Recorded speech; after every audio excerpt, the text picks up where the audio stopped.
بیا چې کتل یو تور خطرناک شان پیری راووتلو چې هغه ارهم باندې حملې کولو او د مرۍ باندې زور کولو کوشش کولو او وی ویل چې ته څوک یې چې ما نه د باچا لور بچ کې زه به دا ټول سلطنت ختموم.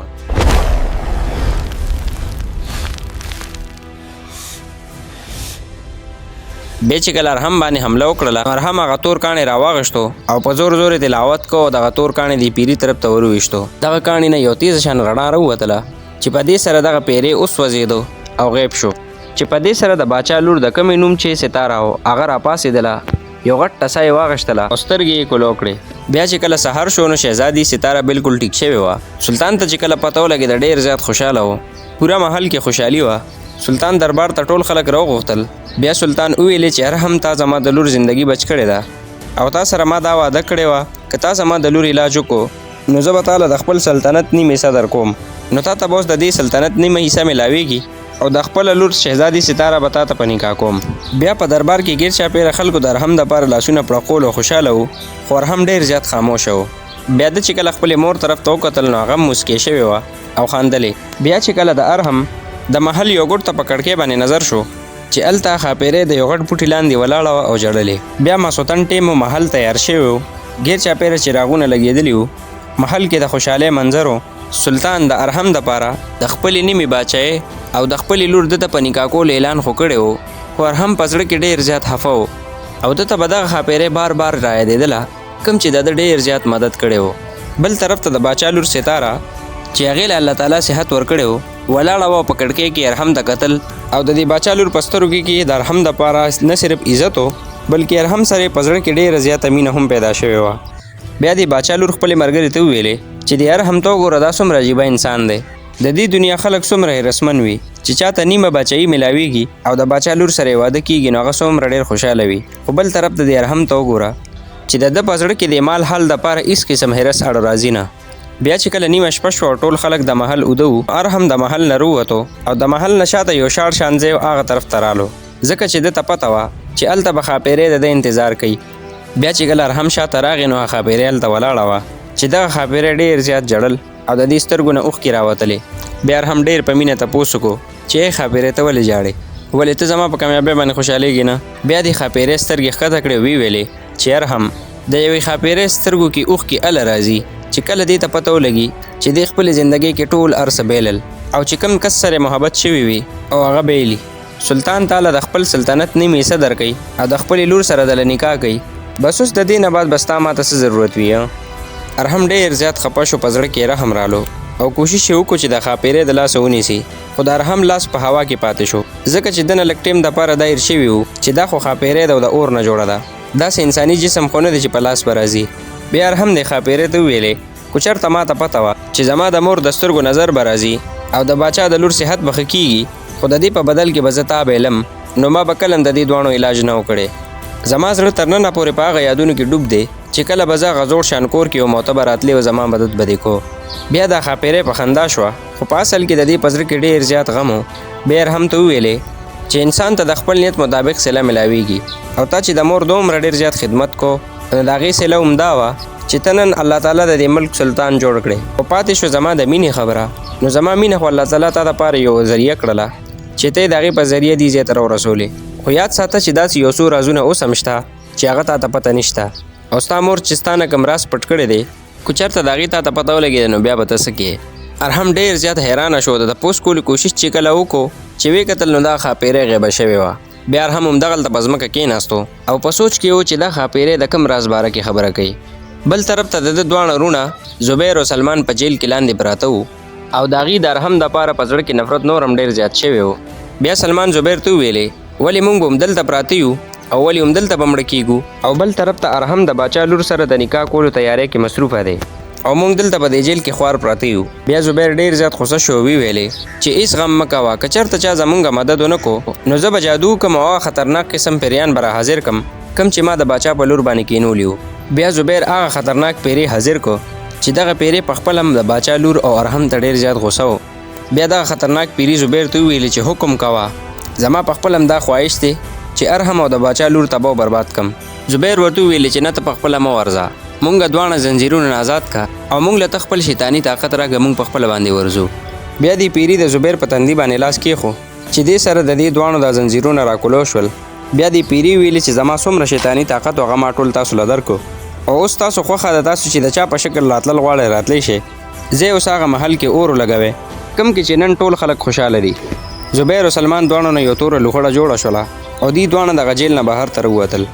په سبا سحر باندې ارحم د خپلې مور طرف ته ورلو چې هغه یو ساده شان کمره کې ناسته وه او تلاوت یې کو.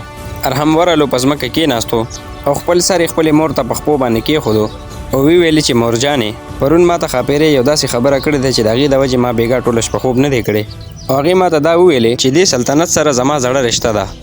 مور شاه به ما ته صفا صفا خبره وکړه زما پلار څوک و. هغه پریشا یو غریب مزدور انسان و. مور چې دا واورېدل ډېره زیاته حیرانه شوله. بیا یې د مور ته زاړه یادونه راتازه شول او په سوچ کې لاړه. بیا یو غټ ټسا واغېشتله او ارحم ته یې وویلې چې ما هوې چې دا راز به زه ځان سره قبر ته وړمه، خو چې اوس ته باچا جوړېږې نو زه تا ته ریشه خبره کومه. ستا پلار د دې سلطنت چې کوم سلطان دی د هغه کشر ورور و.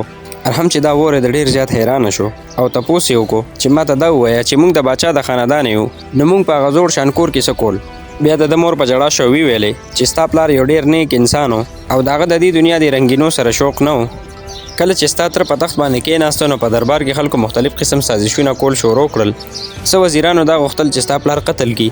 بیا په هغه وخت کې ستا پلار سامانونه روچت کړه او زه یم ځان سره کړم او دا محل یې پرېښو او یو لرې علاقې ته لاړو چې هلته به یو زوړ شان کور کې اوسېدل موږ شروع کړل. او ستا پلار ما له قسم راکړی چې دا خبره به زه تا ته نه کومه چېرته داسې نه چې ته د خپل پلار په بدل کې راپاسې او د خپل تره نه بدل وانخلې. ستا پلار دا غوښتل چې ته یو نیک انسان جوړ شې.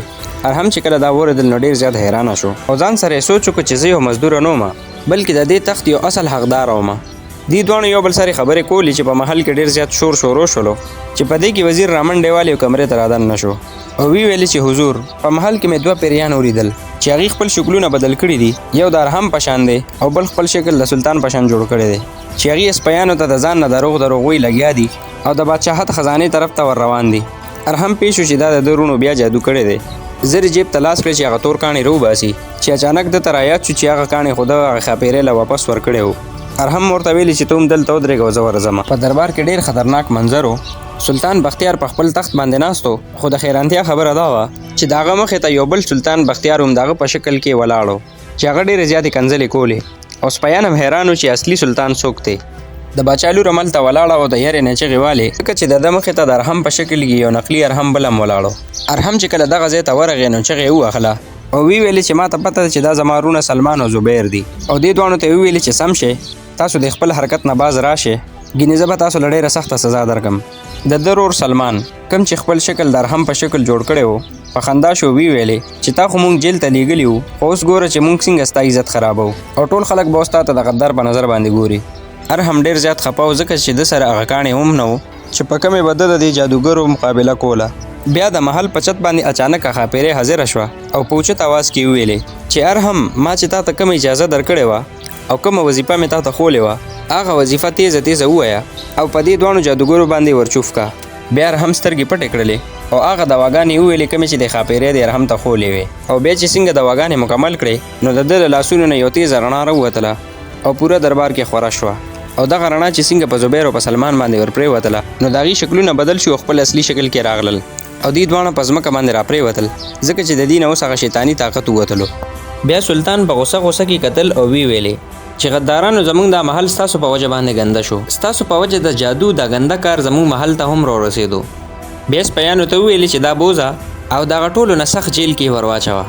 بیا سلطان ارحم له غاړه ورکړله او وی ویلې چې ارحم تا نن بیا دا خبره ثابته کړله چې ته د دې سلطنت حفاظت کولی شي او د دې سلطنت او د بادشاهت مستحق یې.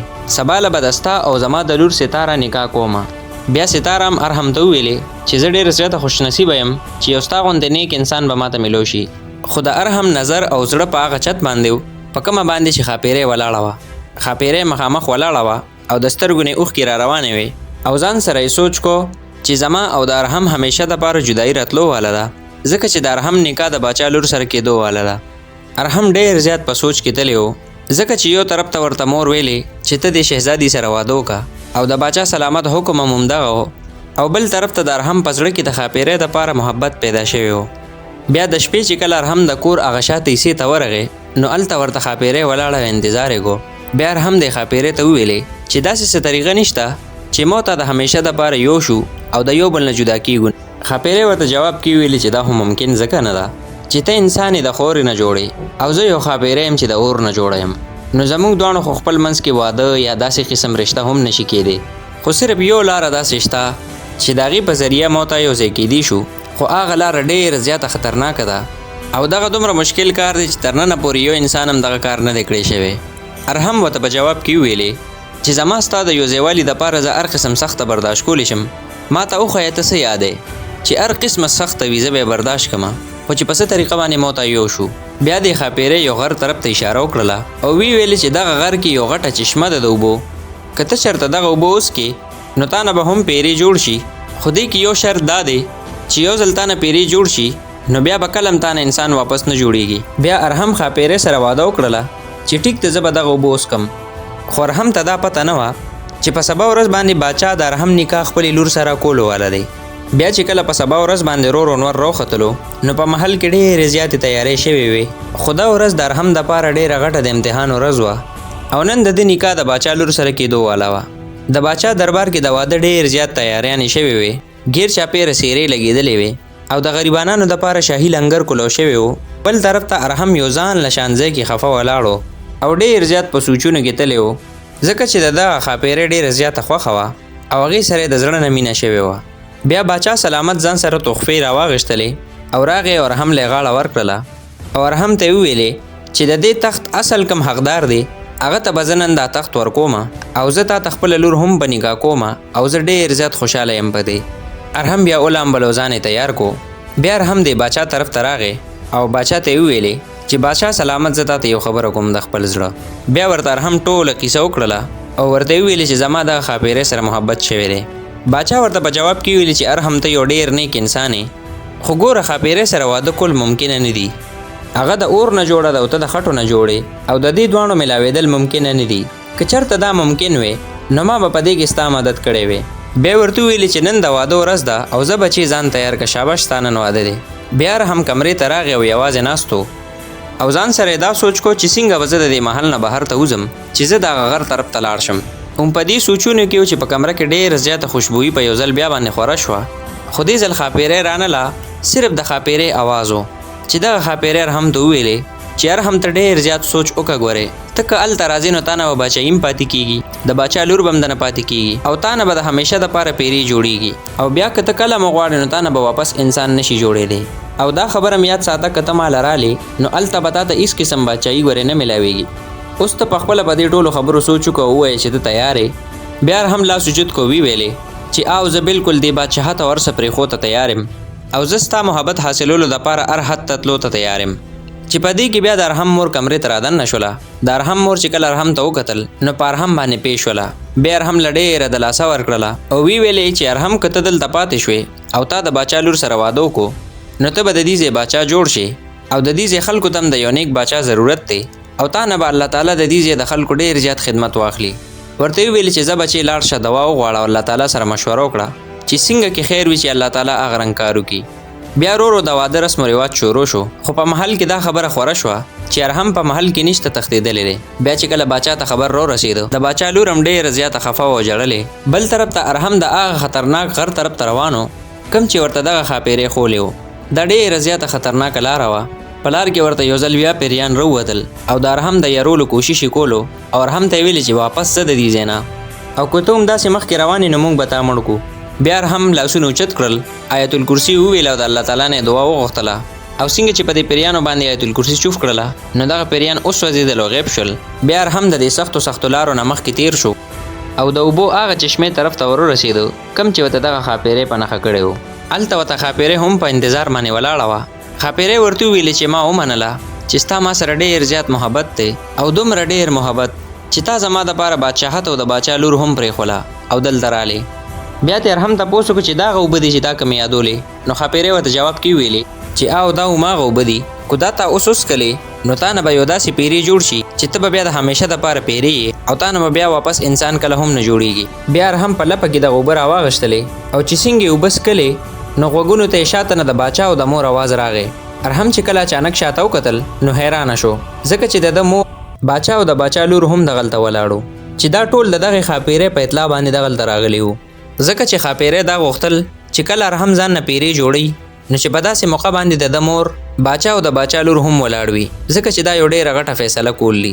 بیا باچا ارحم ته چغه ووهله او ورته یې ویلې چې بچې دا ته څه کې، زه خو هم بوډا یم، کمزوری یم او زمونږ د سلطنت دپاره یو ډېر نیک باچا پکار دی، بل که ته دا اوبه وڅکې نو زمونږ سلطنت باندې به حکومت بیا څوک کوي. بیا د باچا لور رامخکې شوله او ارحم ته یې وویلې چې ما ته نن پته ولګېده چې ستا په زړه کې د خاپیرې دپاره دومره ډېر زیات محبت دی، نو ټیک ته زه تا سره نه کوم واده، ته ما سره واده مه کوه، خو ته داسې چلو که چې ته واپس لاړ شه، ځکه چې دغه سلطنت ته د یو نیک حکمران ډېر زیات ضرورت دی. ارحم ډېر زیات سوچ کې شو او بیا یې بر اسمان طرف ته وکتل او الله تعالی نه یې دعا وغوښتله چې یا الله زه خو یو یتیم انسان یم او زه خو یو ډېر غریب انسان یم، تا زه د یتیمۍ او د غریبۍ نه روچت کړم او د باچا محله پورې در راوستم چې دومره ډېر رحم دې راباندې وکړو، نو یا الله دا خو ډېر غټ امتحان ټیم په ما باندې راغی، په دې ټیم کې ته زما مدد وکړې. بیا ارحم ته د غیبو نه آواز راغی چې ستا د مور په دواګانو باندې ستا نه دا مشکل هم لرې کومه او زه د دغه خاپیرۍ نه مې درته انسان جوړ کو، دا به د نن نه پس پیری نه وي بلکې انسان به وي. بیا دې ټولو چې وکتل نو په خپلو سترګو یې یقین نه راتلو، ځکه چې د دغه خاپیرۍ نه الله تعالی یو ډېره ښایسته ښکلې جینۍ جوړه کړې وه. باچا او د باچا لور چې کله دا وکتل ډېر زیات خوشحاله شو. بیا باچا هم په دغه غار کې دا ټول کینول، ارحم هم کینو او دغه خاپیرۍ چې د کمې نه انسان جوړ شوی و هغه هم کینوله او دواړو له هم په دغه غار کې نکاح وتړله او بیا ارحم ته وویلې چې زه ټوله خپله باچایي تاله در کومه او د نن نه پس د سلطنت باچا هم ته یې. بیا دا ټول واپس محل ته رالل او بیا ارحم د دغه سلطنت باچا جوړ شو او په دغه علاقه کې د ډېر عدل او انصاف حکومت جوړ کو.